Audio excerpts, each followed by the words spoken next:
ګرانو کتونکو نو ښار کې سیاسي چې کومې منډې دي نو هغې کې تاسو ته پته ده هغه مسلسل هغې کې تیزی دی. د جمعیت علما اسلام چې کوم قوت مظاهره وه هغه وشوه، هغې باندې موږ خبره هم کړې ده او هغې باندې تبصرې روانې دي. بله ورځ دلته کې په دې خټک باغ کې یو ډېر لوی کنوینشن دی، ورکر کنوینشن نوم یې وله ورکړی دی او دا بنیادي طور باندې تنظیمي کارکن د هغه یو اجلاس او بلاول ته خپل تنظیم راغونډول او خپل پارټۍ چې کوم چیرمین دی لیډرشپ دی نو تنظیمي ورکر کنوینشن دی خو ډېر د اهمیت حامل دی. خټک باغ د نوښار کې چراټ علاقې نه خټک باغ چې دی حاجي اسحاق خټک چې په خپله هم ډسټرکټ چیرمین پاتې دی د دې نوښار، بیا انجینیر طارق خټک ایم این اے پارلماني سیکرټري او ایم پی اے پاتې دی د دې علاقې نه. نو زمان دغه دا دی چې د دوی په دې نوښار سیاست کې یو ډېر لوی رول عمل دخل او ډېرې لوی رابطې دي، خلقو سره تعلقات دي. یو که دا ووایو چې د 45 کالو نه د دوی یو رشته ده د خلقو سره، نو دغه بنیاد باندې موږ وایو چې دا بله ورځنی پروګرام چې کوم د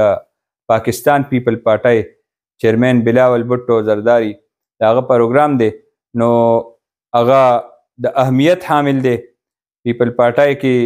د دې خاندان چې کوم دا اوس سرګرمیانې شروع دي نو دا علاقې او د ضلعي سیاسي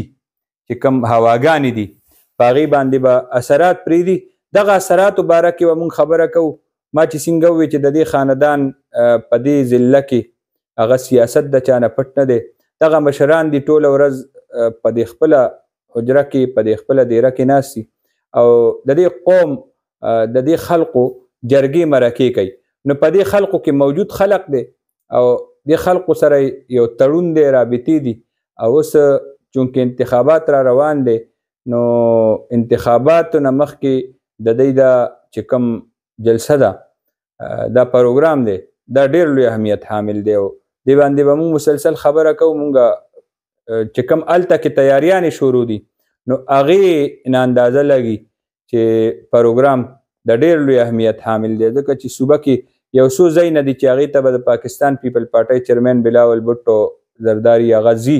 نو هغه ځایونو کې خټک باغ هم دی. نو د پارټۍ قیادت چې کوم بیا پاکستان پیپل پارټۍ دا قیادت دی چې کوم ځای کې قدم کیدي نو هغه هم هسې نه کیدي. مطلب دا دی هغه هم دا خلق بیا په تول تلي چې کوم ځای ته ځي نو هغه په تول تللي، هغه د سیاسي مخکې رستو د هغه هغه سیاست اندازې او وخت او حالات د دې مطابق د دوی فیصلې وي. نو د قیادت اوس دغه فیصله ده او قیادت دغلته را روان دی او پیپل پارټۍ کارکن هم هغه تنظیمي لحاظ سره سرګرم دی. ما بله ورځ هم په دې باندې خبره کړې وه چې نوښار کې کوم پروګرام وشو نو هغه اهم نوعیت حامل و، ځکه چې نوښار کې د پیپل پارټۍ ورکر کم دی نو هغه داسې ورکر نه دی، روایتي مفاد پرست او مطلع شوي د موقع کار ویستو والا کارکن هغه نه دی. دا تنظیمي کارکنان دي او دوی سره یو ډېر ووټ شته په دې نوښار کې او په دې نوښار باندې وخت په وخت پیپل پارټۍ حکومت هم کړی دی. که هغه د نصیر الله بابر الله تعالی دې خاورو سره وبخي د دې ضلعې قیادت یې کړی دی او د دې نوښار نوم یې په ټوله دنیا کې روښانه کړی دی. نو که هغه نصیر الله بابر په نوم باندې و، که هغه د لیاقت شباب په نوم و، لا نور داسې مشران چې د پیپل پارټۍ کم تیر شوي دي او د پیپل پارټۍ اوس کم مشران دي نو دا تنظیمي خلق او دا تنظیمي خلق چې وي نو دا ډېر درانه او خواږه خلق او دا په خپل ځای باندې